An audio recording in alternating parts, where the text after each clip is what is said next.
Hello friends, jet transform series के चौथे video में आप लोगों का स्वागत है। इस वीडियो में हम लोग चार डिफरेंट सिग्नल का जेट ट्रांसफॉर्म फाइंड आउट करेंगे।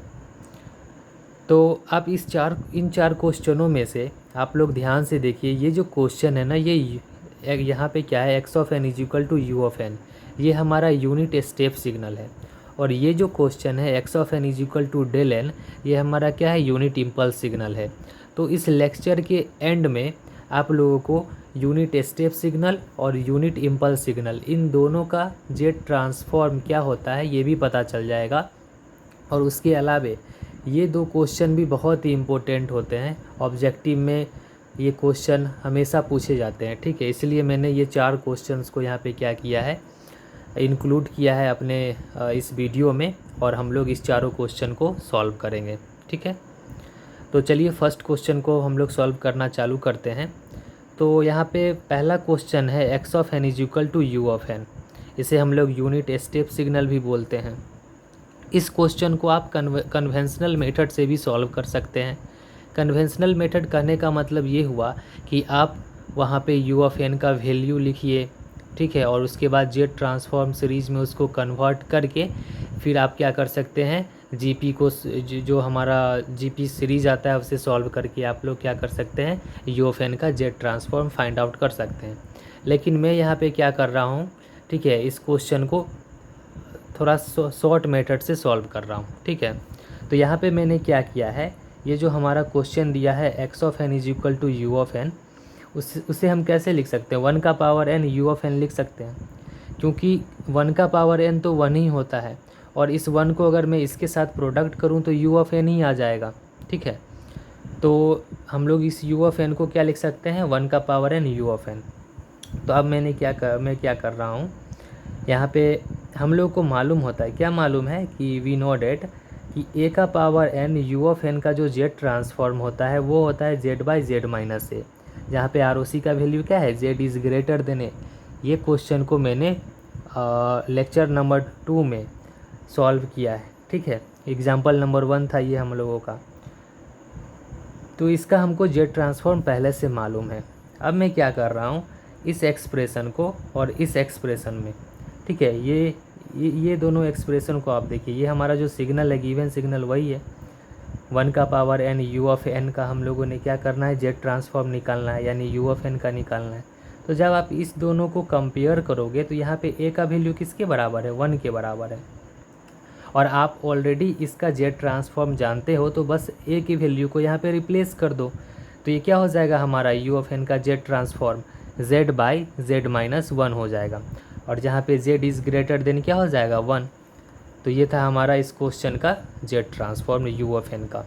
ठीक है, और इसका आर ओ सी क्या होगा, जेड इज़ ग्रेटर देन 1, तो जो जेड इज़ ग्रेटर देन 1 पे क्या होगा, ये सिग्नल का जो हमारा जेड ट्रांसफॉर्म है वो एग्जिस्ट करेगा, उसे मैंने आर ओ सी के फॉर्म में लिखा है।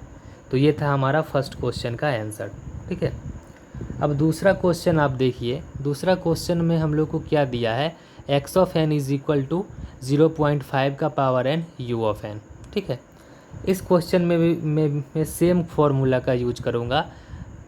ठीक है, ये फार्मूला का, क्योंकि हमें मालूम है एक्स ऑफ एन इज अगर का वैल्यू अगर ए का power N U of N हो तो उसका जेड ट्रांसफॉर्म क्या होता है, Z by Z minus A. तो अब बस यहाँ से कंपेयर करो, यहाँ पे आप देखो कि यहाँ पे ये ए का वैल्यू क्या है, 0.5 है। तो मैं सिंपली क्या किया हूँ, ये जो जेड ट्रांसफॉर्म है आया है हमारा इस सिग्नल का, वहाँ पे जो ए का टर्म है वहाँ पे मैं सिंपली 0.5 लिख रहा हूँ। ठीक है, क्योंकि अगर आप कंपेयर करोगे तो ए इज़ इक्वल टू क्या आएगा, 0.5 ही आएगा, और ऑलरेडी हम लोग इस सिग्नल का जेड ट्रांसफॉर्म निकाल चुके हैं। तो बस कंपेयर करके हम लोग क्या कर सकते हैं, ये जो गिवन सिग्नल है उसका वैल्यू फाइंड आउट कर सकते हैं। तो जेड ट्रांसफॉर्म क्या होगा, ये 0.5 का power N U of N का जेड बाई जेड माइनस 0.5, जहाँ पे इसका आर ओ सी क्या होगा, जेड इज़ ग्रेटर देन 0.5, उसी चीज़ को मैंने यहाँ पे बताया हुआ है। ठीक है, इसके बाद हम लोग अब क्वेश्चन नंबर 3 को सॉल्व करेंगे। तो ये जो हमारा क्वेश्चन नंबर 3 है, तो क्वेश्चन नंबर 3 में हम लोगों का क्या है कि ये जो एक्स ऑफ एन है वो हमारा क्या है, -0.7 का power N U of N है। ठीक है, तो अगर हम लोग कंपेयर करें इस एक्स ऑफ एन को ए का power N U of N से, तो ए का वैल्यू यहाँ पे क्या आएगा 0.7 आएगा।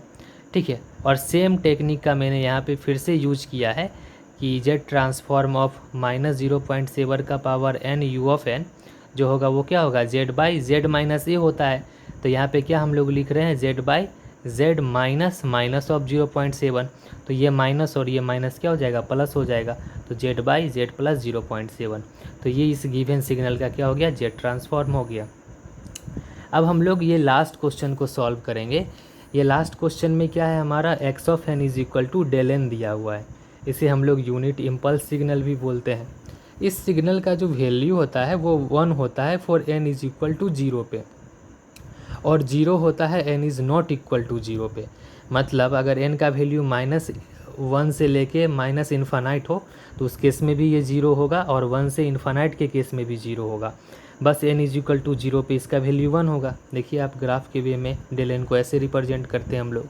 ठीक है, अब मैंने क्या किया है इसका जेड ट्रांसफॉर्म लिया है। Z transform of X of N का जो वैल्यू है वो क्या हो जाएगा Z transform of del N. Del N ही एक्स एन के बराबर यहाँ पे। तो इस जेड ट्रांसफॉर्म जो होता है उसका फॉर्मूला ये होता है summation of X of N Z का पावर माइनस एन, जहाँ पे एन का वैल्यू क्या है माइनस इन्फानाइट से इन्फानाइट। इसे मैंने क्या किया है 3 पार्ट में ब्रेक किया है। N is equal to minus infinite और -1 के बीच में, एन इज इक्वल टू 0 पे, और एन इज इक्वल टू 1 से इन्फानाइट के बीच में। तो 1 से इन्फानाइट और माइनस इन्फानाइट से -1 के बीच में ये डेल एन का वैल्यू क्या है 0 है। ठीक है, यहाँ से देखिए आप, तो ये दोनों टर्म तो हमारा 0 हो जाएगा, और लास्ट में ये टर्म केवल बीच वाला ये टर्म बचेगा एन इज इक्वल टू 0 पे। तो एन इज इक्वल टू 0 पे डेल एन का वैल्यू क्या है 1 है, और जेड का पावर क्या आएगा हमारा माइनस एन है, तो यहाँ पे क्या है एन का वैल्यू 0 है, तो जेड का पावर क्या हो जाएगा -0, और ये जेड का पावर -0 का भी वैल्यू क्या आएगा 1, और इस 1 और 1 के साथ हम लोग जब प्रोडक्ट करेंगे तो हमें क्या आएगा 1। तो जो डेल एन होता है, डेल एन का जो जेड ट्रांसफॉर्म होता है वो 1 होता है। ठीक है, और इससे पहले फर्स्ट क्वेश्चन में हम लोग यूनिट इम्पल्स सिग्नल का भी जेड ट्रांसफॉर्म निकाल लिए हैं। ठीक है, फर्स्ट क्वेश्चन में।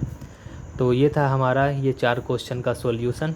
ठीक है, तो आने वाले लेक्चर में हम लोग और भी कुछ इम्पोर्टेंट क्वेश्चन के जेड ट्रांसफॉर्म के बारे में पढ़ेंगे। फिर मैं आप लोगों को जेड इन्वर्स के बारे में बताऊंगा। ठीक है, इन्वर्स जेड ट्रांसफॉर्म के बारे में। ठीक है, मिलते हैं नेक्स्ट लेक्चर में। Thank you.